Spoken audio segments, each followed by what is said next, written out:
துரியோதனனுக்கு தர்மரிடமிருந்து எல்லாவற்றையும் பறித்து கொள்ள வேண்டும் என்னும் வஞ்சம் இருந்தது.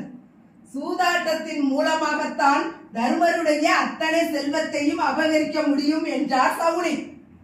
சூதாட்டம் ஆடுவதற்கு வா என்று பாண்டவர்களை அழைக்க முடியாது.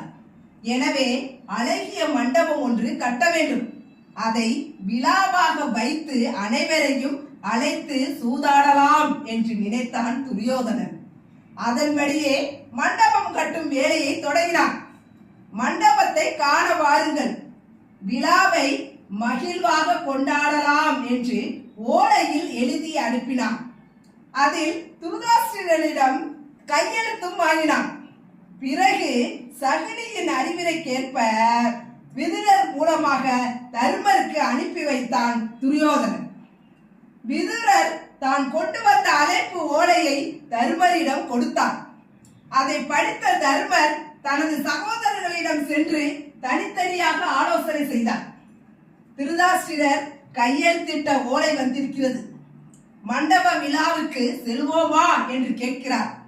3 சகோதரர்கள் போகலாம் என்றார்கள். சகாதேவனிடம் இதே போன்று கேட்டார்.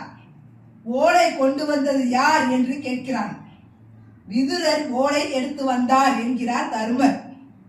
அனுப்பியது யார் என்றார் சகாதேவன். துரியோதனன் அனுப்பினான் என்கிறார். ஓலையில் கையெழுத்து அது யார் போட்டிருக்கிறார்கள் என்று கேட்டான். அது திருதாஷ்டிரன் போட்டிருக்கிறார் என்றார் தர்மர். இப்படியே சகாதேவன் கேட்ட அனைத்து கேள்விகளுக்கும் சலிக்காமல் பதில் கூறினார். ஒரு கட்டத்தில் சலித்து விட்டார். எதற்கு இவ்வளவு கேள்விகள் கேட்கிறாய் என்று கேட்டார். அதற்கு சகாதேவன், நமக்கு ஓலை அனுப்பியது ஒருவர், கையெழுத்திட்டது ஒருவர், அனுப்ப நினைத்தது ஒருவர், அதை கொண்டு வந்து கொடுத்தது மற்றொருவர் என்றெல்லாம் நீங்கள் நினைக்கிறீர்கள்.